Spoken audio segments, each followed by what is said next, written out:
here recently, I've been. It's been years now, but I met three great young men a long time ago. It's a lot longer. It seems just like yesterday. They came into the hookah lounge. They're extraordinary young men. They go through a lot of stuff, and one day it dawned on me, after years of seeing what they go through, what they're continuing to go through.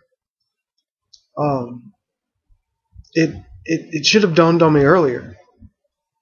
But I admitted to one of them that he taught me how to live in blind faith. You're told, you're dictated to, if you're that kind of person, you're dictated to walk blindly, or with the faith of a child, to believe in something. It doesn't tell you what to play. It never tells you, well, it does later down the line, but it doesn't start off telling you where to place your faith. Let's say once I was told where to put my faith. And I was told to put my faith there because it was the only way I would go to heaven. It was the only way for me to be saved. Never once did they mention the Anointed One. Now, for future reference, if I ever say Anointed One, I mean Christ, because that's what Christ means in plain English, the Anointed One. But I wasn't told to place my faith in Him, in the Anointed One. I was told to place my faith in religion, which should have been my first clue. You're not told where to put your faith. You're just told to have it, blindly. So I watched, and I admitted to one of them that he taught me to live in blind faith. And the lesson I learned was there's no need to worry. There's no need to worry. Everything has been done before. Everything in this life, in this little instance, I want you to try to correlate death and sleep. When you wake up in the morning, you close your eyes the previous night, and then you open your eyes the next morning. Time meant nothing to you while you slept. You could have been asleep for 10 hours. One day, I don't know if Ivan remembers this, but I did something I shouldn't have done. I slept for 3 days, was it? When I woke up, I lost all that time. It felt like just maybe 20 hours. Maybe. But even then, it was a stretch to get there. But it was almost 3 days. It didn't mean nothing to me. Death is the same way. You're still in eternity. Even after death, it's going to be like opening your eyes from a dream. You're not going to know the difference. When you open your eyes in the morning, yesterday, you remember. Sometimes yesterday is just a dream. I mean, distinguish remembering either one, there's not really a difference. Like my dad said, all you have is now. It's always been today and it always will be today. And then death, that's what you open your eyes.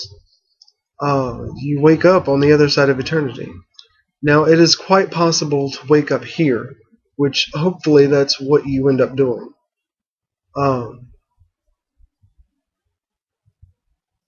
But he taught me to trust.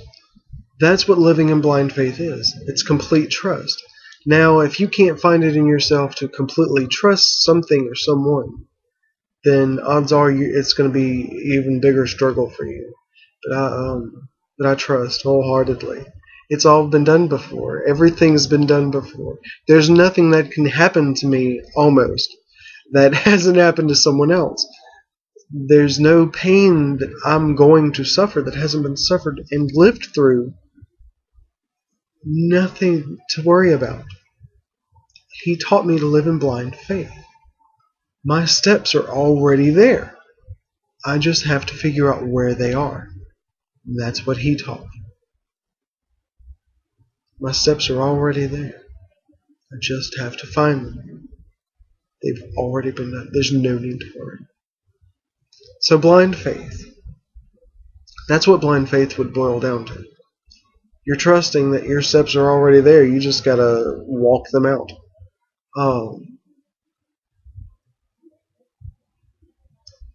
It's hard.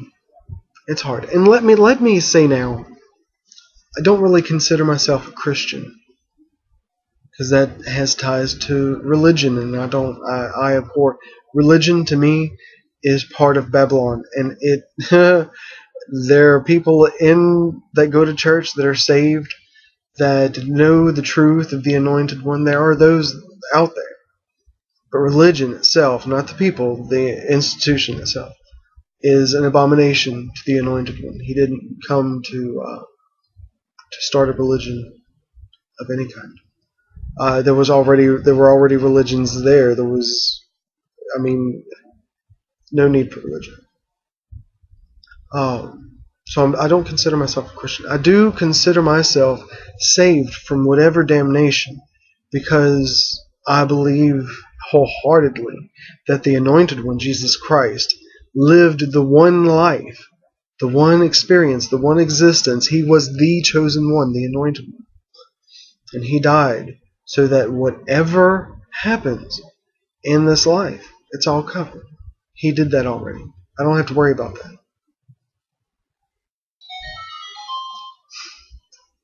I'm sorry if I forget to silence my phone again. That was a text. I'm sorry. Probably Ivan.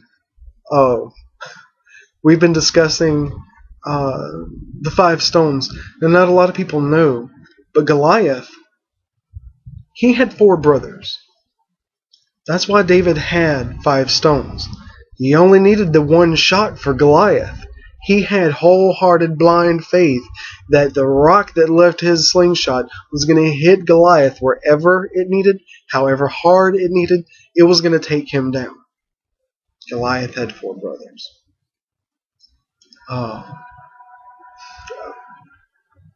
He only needed the one shot. God, the Anointed One, Jesus, the Anointed.